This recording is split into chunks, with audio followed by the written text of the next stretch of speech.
गांव के किनारे एक प्यारी सी गाय रहती थी, जिसका नाम गौरी था। गौरी बहुत मेहनती थी और उसे खेतों में काम करना बहुत पसंद था। वह रोज सुबह उठकर खेतों में जाकर खुदाई करती, बीज बोती और फिर अपनी पूरी मेहनत से फसल उगाती। गौरी की मेहनत से उसके खेत हरे भरे हो गए थे और उसकी फसल शानदार हो रही थी। एक दिन जब गौरी खेत में काम कर रही थी, तो अचानक कुछ जंगली सुअर खेत में घुस आए। वह सुअर गौरी की फसल को खा गए और बाकी बचे हुए पौधों को नष्ट कर दिया। गौरी को देखकर बहुत दुख हुआ, क्योंकि उसने इतनी मेहनत से फसल उगाई थी और सुअर आकर उसकी मेहनत पर पानी फेर गए। गौरी ने सोचा, अब मुझे क्या करना चाहिए? अगर मैं चुप रहूं तो ये सुअर फिर से आकर मेरी फसल को बर्बाद कर देंगे। मुझे मदद की जरूरत है। फिर गौरी ने गांव के पुलिस स्टेशन फोन किया और अपनी समस्या बताई।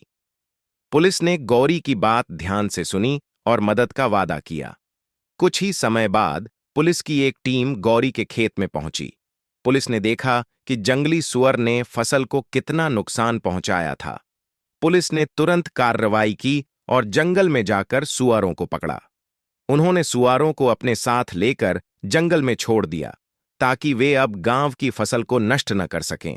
गौरी बहुत खुश हुई और पुलिस का धन्यवाद किया। वह फिर से अपने खेत में काम करने लगी और धीरे धीरे उसकी फसल फिर से लहलहाने लगी। गौरी ने सीखा कि अगर मेहनत की जाए और सही कदम उठाए जाएं, तो कभी न कभी हमें न्याय जरूर मिलता है।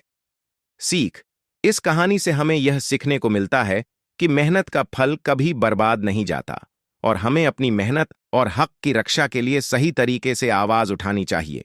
अगर हमें न्याय चाहिए, तो हमें उसे पाने के लिए कदम उठाने चाहिए।